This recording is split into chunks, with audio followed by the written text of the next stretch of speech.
تم یہ سوچ رہے ہو نا کہ میں اتنی دعائیں کر رہا ہوں، اللہ سے اتنا مانگتا ہوں، مگر اب تک وہاں سے جواب نہ آ سکا۔ میں بالکل جانتی ہوں کہ تمہیں ایسے ہی خیالات آ رہے ہوں گے، تو یاد رکھو دنیا میں کوئی بھی انسان ایسا نہیں گزرا جس پر مشکلات نہ آئی ہوں۔ اصل میں مشکلات اور تکلیفوں کا آ جانا اللہ تعالیٰ کی طرف سے ہمارا ایک امتحان ہوتا ہے، اور جان لو کہ یہاں کچھ بھی اچانک نہیں ہو رہا۔ اس کائنات میں تو پتا تک اس کی مرضی کے بغیر نہیں ہلتا۔ در حقیقت جو بھی ہوتا ہے وہ اللہ کے علم میں پہلے سے ہوتا ہے۔ جس طرح تم اپنی زندگی کے ایک ایک معاملے کا حساب رکھتے ہو نا، اللہ تعالیٰ بھی اپنے بندے کے ایک ایک سجدے کا، ایک ایک دعا کا حساب رکھتا ہے۔ ارے وہ تو ایک آنسو سے مانگی ہوئی دعا نہیں بھولتا، پھر وہ تمہیں کیسے بھول سکتا ہے؟ کیا تم یہ جانتے ہو کہ یہ مشکلات اور تکلیفیں زندگی میں آتی کیوں ہیں؟ تو سنو، یہ دکھ ہوتا ہے نا، اس کے پیچھے بڑے ریزنز ہوتے ہیں، مگر ہم معصوم انسان کہاں جان پاتے ہیں۔ اللہ تعالیٰ قرآن پاک میں دکھی دلوں سے فرما رہا ہے کہ تمہیں یہ مشکل تو نظر آئے گا، مگر یہ آسانی سے جڑا ہے، تاکہ تم افسوس نہ کرو ان چیزوں کا جو تم سے چھوٹ جاتی ہیں یا چھن جاتی ہیں۔ کوئی موقع تھا جو تم سے چھوٹ گیا یا ہاتھ سے نکل گیا، کوئی دولت تھی جو ہاتھ سے نکل گئی، کوئی تمہاری من پسند چیز تھی جس کو تم بہت چاہتے تھے مگر ہاتھ سے نکل گئی۔ تو سنو، میرا اللہ قرآن میں خود فرما رہا ہے کہ جو چیز تم سے چھوٹ جائے اس پر ہرگز غم نہ کرو، کیونکہ اگر تم افسوس کرو گے تو اس کا مطلب ہے کہ تمہیں اللہ پر یقین نہیں۔ اللہ تعالیٰ فرماتا ہے کہ میں تمہاری قسمت، تمہاری تقدیر، تمہاری چاہت سے کئی گناہ بڑھ کر لکھتا ہوں۔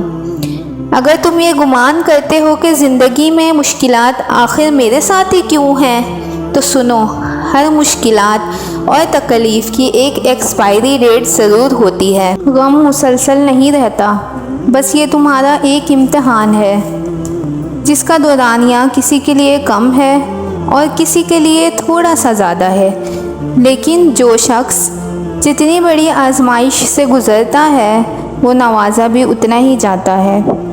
جان لو کہ اللہ تعالیٰ کبھی بھی تمہارا نقصان نہیں کرتا۔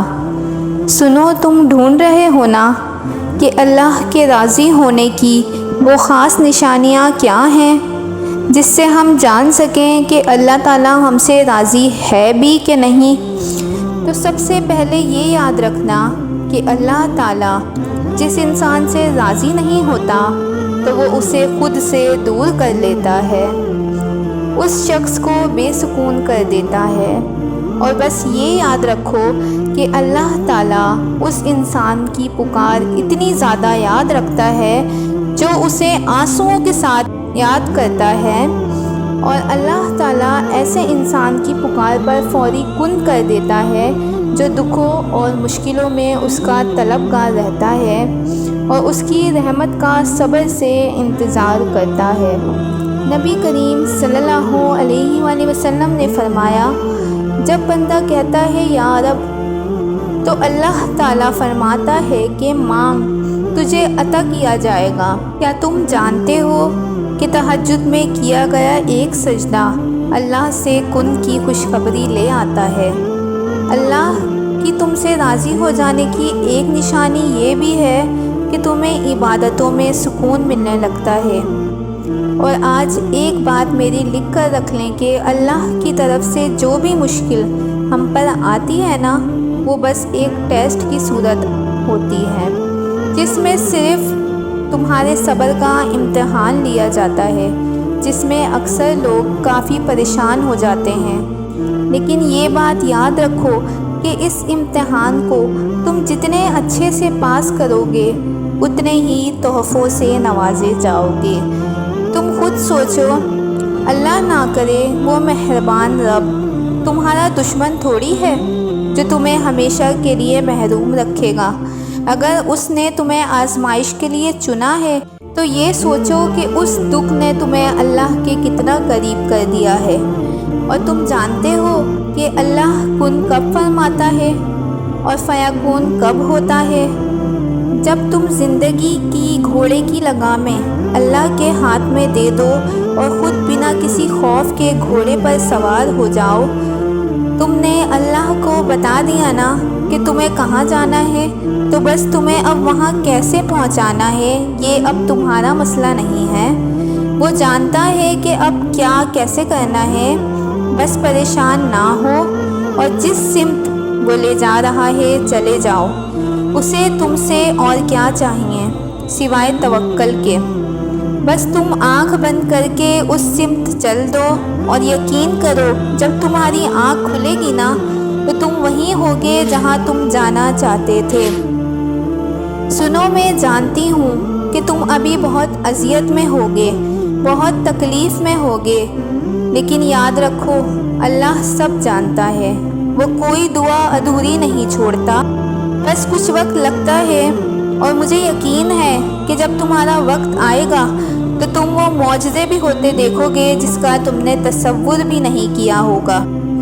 انشاءاللہ وہ رب تمہاری زندگی کی کہانی اتنی خوبصورت کر دے گا کہ میری یہ بات اس دن تم خوشی کے آنسوؤں کے ساتھ یاد کرو گے۔ میں آپ سب لوگوں کے لیے بہت دل سے دعا گو ہوں۔ میری دعا ہے کہ آپ کی ہر دعا قبولیت کا شرف حاصل کرے اور آپ کی زندگی آپ کی سوچ سے کئی زیادہ خوبصورت ہو جائے۔ آمین۔ مجھے بھی اپنی دعاؤں میں یاد رکھیے گا۔ اللہ نگہبان۔